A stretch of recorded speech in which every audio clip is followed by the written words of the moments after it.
Para más información y precios, llame ahora a Nissan Rising Star Insurance, teléfono 954-479-9209. Rising Star Insurance, donde puede conseguir los mejores precios para su seguro, sea vida, carro o aún de salud. Llame ahora 954-479-9202. Come and hear the answers from Bennett Greenspan, President and CEO of Family Tree DNA. Rosh Chodesh Nissan, Tuesday night, March 12, 2013, at ACS Chabad, Hollywood, Florida, 2221 North 46th Avenue, Hollywood, Florida, in conjunction with Los Caminos de Israel. For more information, call 954-967-8341 or 786-306-8211. That's at 7:30 Tuesday evening, March the 12th, at the ACS Chabad at 2221 North 46th Avenue in Hollywood. Family Tree DNA President and CEO Bennett Greenspan will discuss DNA testing for genetic genealogy. Have you ever thought that perhaps you have Jewish ancestry? Can we prove it and show it through your DNA? Come. Suggested donation, $10. Don't miss it. That's on Rosh Chodesh Nissan, Tuesday night, March 12th at 7:30 p.m. We expect you and your family to be there.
Shalom, y estamos ahora en continuación de las series que hemos comenzado en honor y en sejut del Rabino Meir Matzliah Melamed, el gran rabino sefaradí, bien conocido como el Rabino Melamed, en su obra basada en la obra que sepas lo que responder, o en hebreo Dame Ma Shetashev.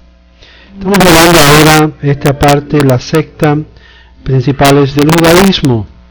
Y aquí, según el autor, según el rabino Melamed, comienza según el historiador Flavio Josefos, que había varias sectas en las que el judaísmo estaba dividido en los 2 siglos anteriores al advenimiento del cristianismo.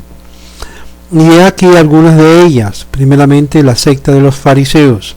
Esta fue la secta más importante que hubo en el judaísmo de la época del Segundo Templo, constituyendo en sí la mayoría del pueblo judío de aquel tiempo. Su fe, su creencia y su culto se apoyaba sobre la ley escrita y la ley oral, mientras que los saduceos no aceptaban esta última. De los fariseos salieron los grandes doctores de la ley de los últimos siglos antes de la era común y de los primeros después de esta. Fueron los creadores de la Mishnah y más tarde del Talmud, entero, y de ahí se distinguieron por su conducta moral y por su moderación en la vida. Los fariseos se deriva de la palabra hebrea parush, que significa literalmente los separados. Los fariseos se distinguían por su honestidad y por su lealtad de la ley de Moisés.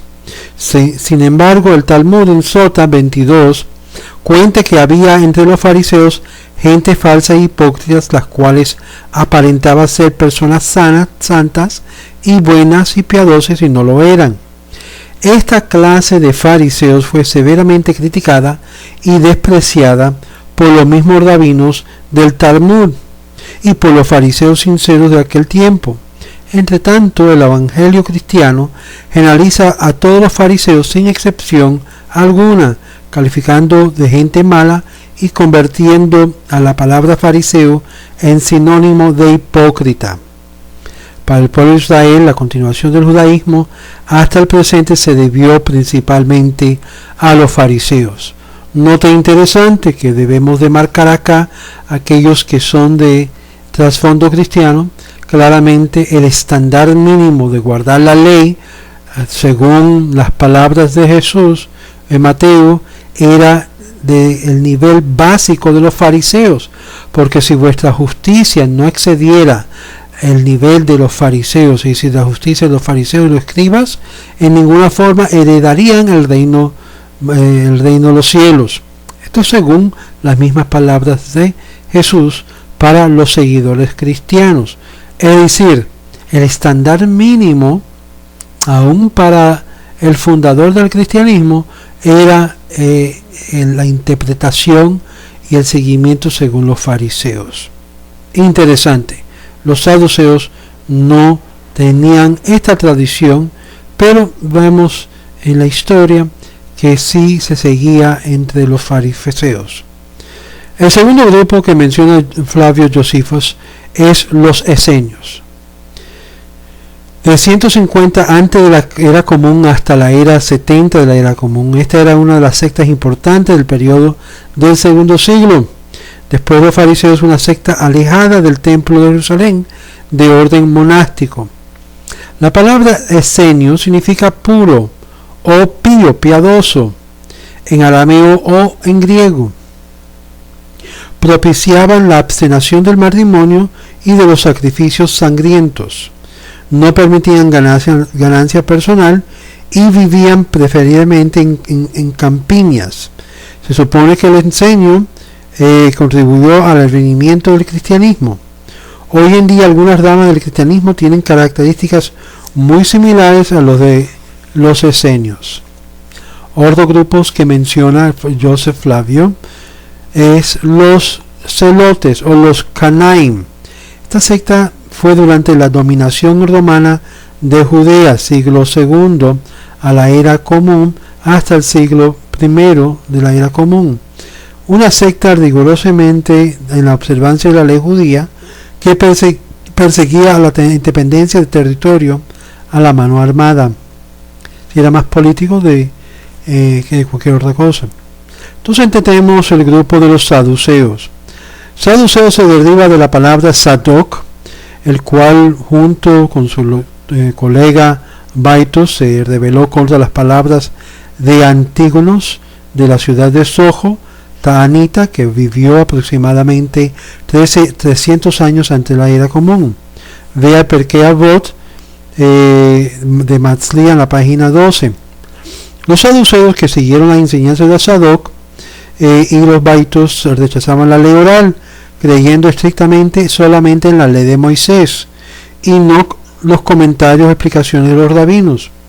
Ellos interpretaron la ley literalmente, como por ejemplo la ley de ojo por ojo, mientras que los fariseos lo interpretaban como se trata de una indemnización monetaria por el valor del ojo, como vemos en Talmud Baba Kama 83. La ley de Moisés, y mencionada en la ley de Moisés en la página 315 de la obra del rabino Melamed. Los saduceos fueron los precursores de los cainainitas en su lugar, y observan las leyes bíblicas a manera rechazando los comentarios del Talmud, y formaban la parte aristocrática de los reyes y sacerdotes, mientras que los fariseos constituían la masa de la mayoría del pueblo judío. Nota también de indicar, los saduceos dejaron de existir en la historia hebrea como otros grupos que siguieron la misma línea hasta el resurgimiento de los cairitas, que lo vamos a ver más adelante. Los Ebionitas, el origen de esta secta es atribuido al profeta Samuel, quien vivió hace aproximadamente 2800 años. La secta de los Ebionitas, o mejor dicho, humildes, tenía por objeto principal de enseñar mediante la predicación y la propaganda el ejemplo al pueblo de Israel, al pueblo que se juntaba alrededor de ellos. A esta secta pertenecieron los grandes profetas bíblicos como Isaías, Oseas, Miqueas, Habacuc, Amos. Cuando se les preguntaba si eran ebionitas, respondían: 3 han empezado, 5 me han completado y 7 me han hecho perfecto. Esto según el Talmud, Sanhedrin 1:2. Esta era la bendición de los Kohanim: Dios te bendiga y te guarde. Números capítulo 6, verso 24. Al entrar en la reunión, cada ebionita tenía que repetir el número 3, 5 y 7, palabras contenidas respectivamente en las 3 frases de dicha bendición, a los cuales el maestro respondía: Hijo bendito del nombre sagrado. Esta secta duró desde el siglo IX hasta la época común, hasta el siglo II de la era común. En otras partes se sabe que los cristianos del siglos II al V consideraban los ebionitas de su época una secta de herejes. Estos ebionitas vivían en la Transjordania y observaban los ritos judíos y consideraban a Pablo como apóstata. No son los mismos ebionitas de las que hablamos al principio, sino que se trata de una secta judía cristiana de tipo comunista. Léase Hechos capítulo 4, versos 34 al 37, la cual adoptó este calificativo de la palabra ebionim, que significa pobres o deseosos, citada varias veces en la Biblia, y también lo hallamos en el Salmo 12, verso 5. Ahora tenemos el grupo que se llaman los samaritanos. En Samaria, en hebreo Shomron, era la antigua capital del reino de Israel, fundado por el rey Omri en el año 875 de la era común.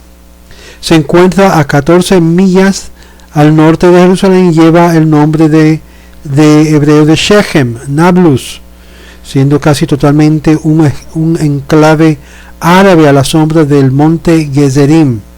En su barrio modesto, agrupados alrededor de la vieja pequeña sinagoga, se encuentran las moradas de los samaritanos. Los samaritanos pertenecen a una antigua secta cuyo origen se remonta en el año 722 al 721 a la era común.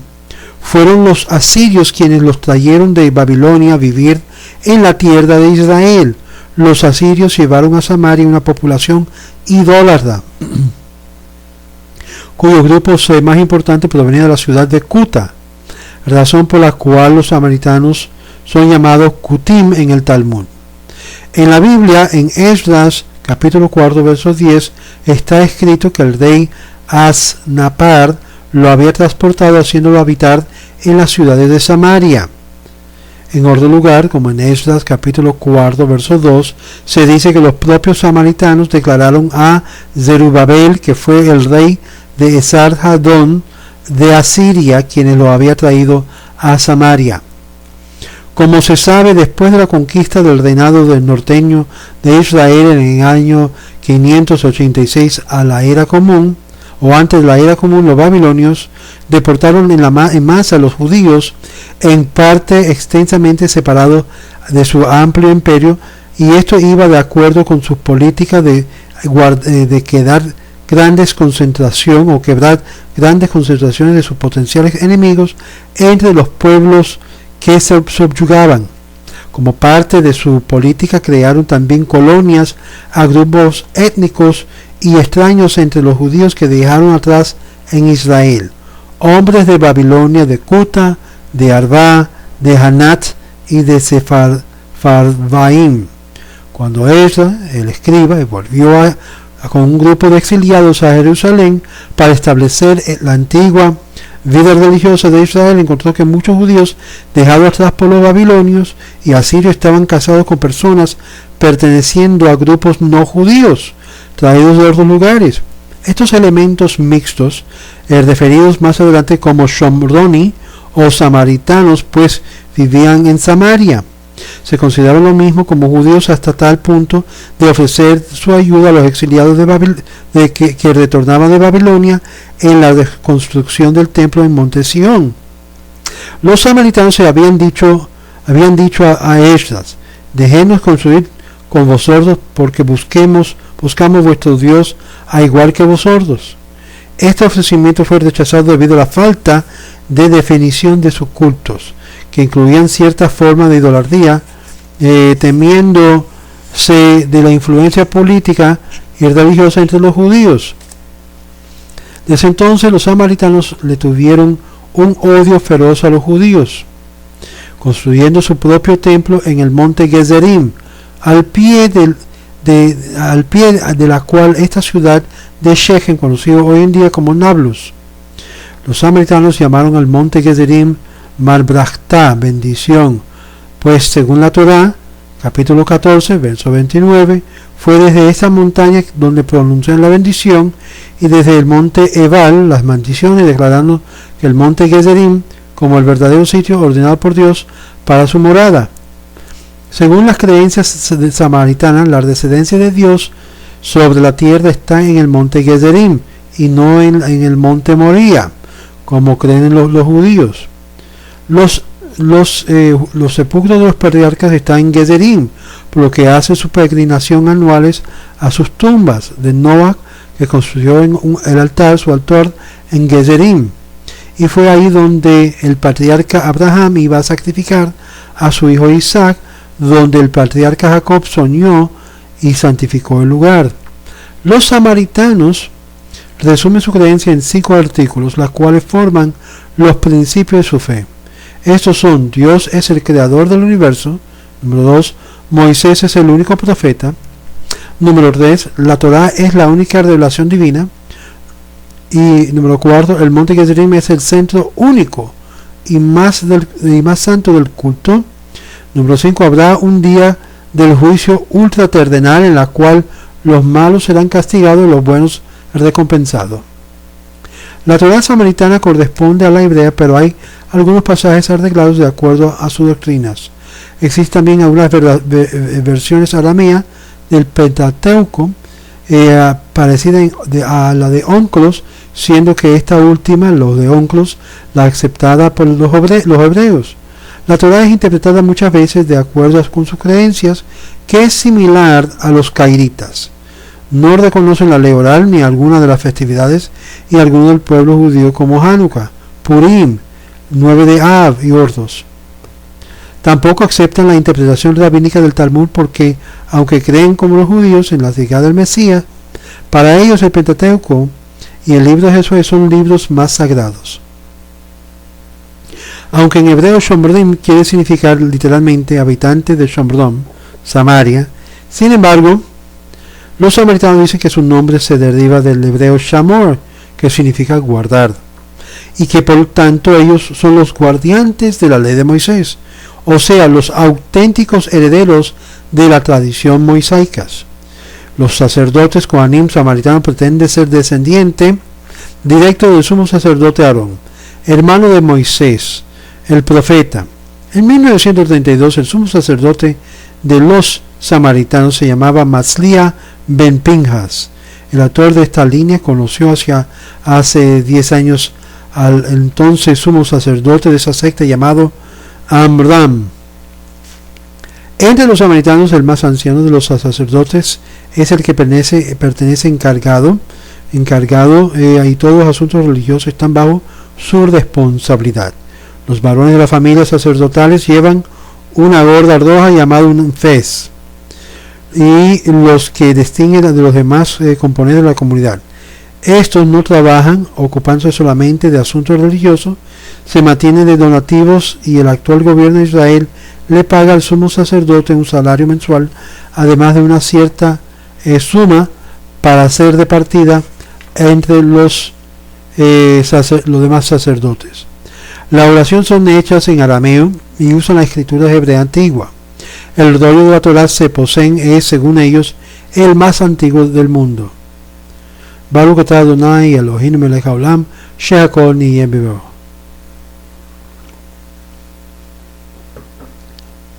Los samaritanos observan rigurosamente el sacrificio del cordero pascual.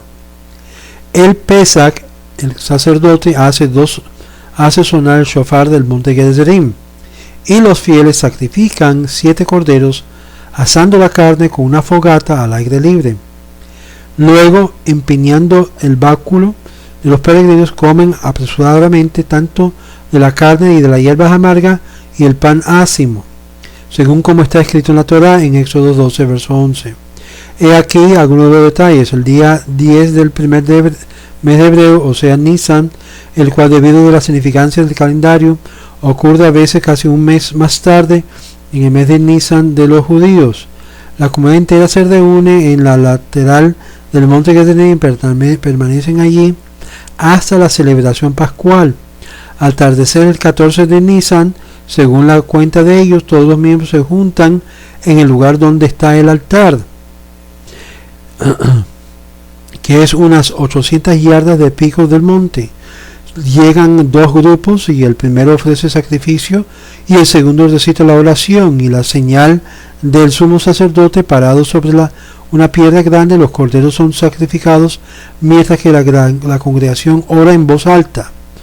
Una vez que los corderos degollados han sido inspeccionados y encontrados kasher, es decir, propio para el consumo, se esquilan y la carne es lavada, salada y dejándose reposar unas 2 horas antes que la sangre sea absorbida por la sal. Aproximadamente a las 8 de la noche los corderos sacrificados son llevados y puestos en los hornos, cavados en la tierra para ser asados. Y la medianoche los festejantes regresan, sacan los corderos asados, dividen la carne en porciones iguales. Cada familia recibe su porción adecuada, llevándose a su morada y en la montaña, donde prontamente lo consumen junto con matzá, pan ácimo y las hierbas amargas. Cualquier sobrante es llevado al altar y es quemado. En 1972, dice el rabino Malamed, 18 corderos fueron sacrificados y ritualmente consumidos por la comunidad de los samaritanos, compuesto por 450 personas. Hoy en día los samaritanos son considerados como una secta judía cismática, ya que las discrepancias entre los judíos y los samaritanos en la actualidad se hace cada vez mayor, quedando estos últimos encerrados a los estrechos límites de una pequeña secta aislada.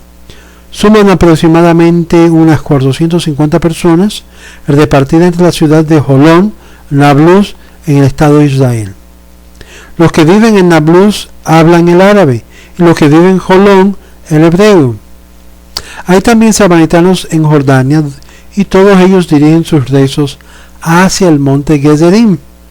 Entran descalzados a sus templos. Hace poco una sinagoga samaritana fue construida cerca de Tel Aviv.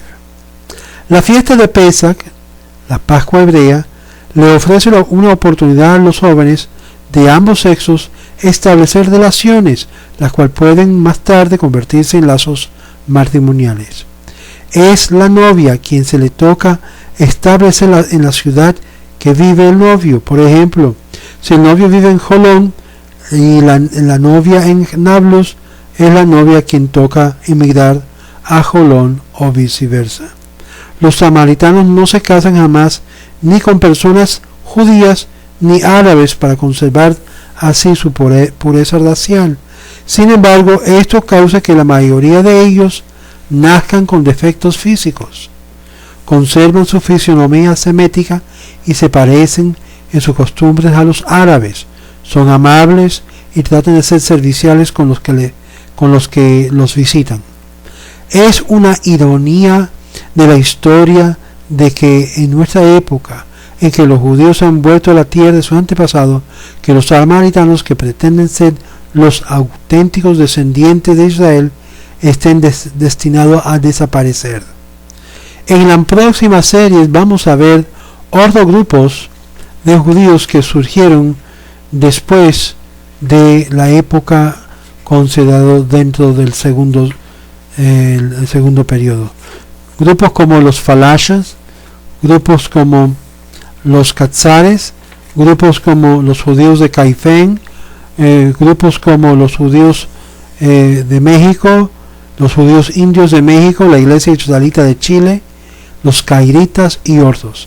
Esto va a ser en el segundo video. Recuerda ser parte de los caminos de Israel. Invita a otros a que se suscriben a nuestra página de youtube.com Mr. Camino Israel. Y recuerda, le damos gracias a aquellos que nos han apoyado con sus colaboraciones desde acá, para que podamos seguir adelante en este trabajo de educar, en particular a lo que es lo de habla hispano. Shalom, shalom. Y en la próxima estaremos hablando sobre la segunda parte de según lo que sepas, lo que responder. Shalom, shalom.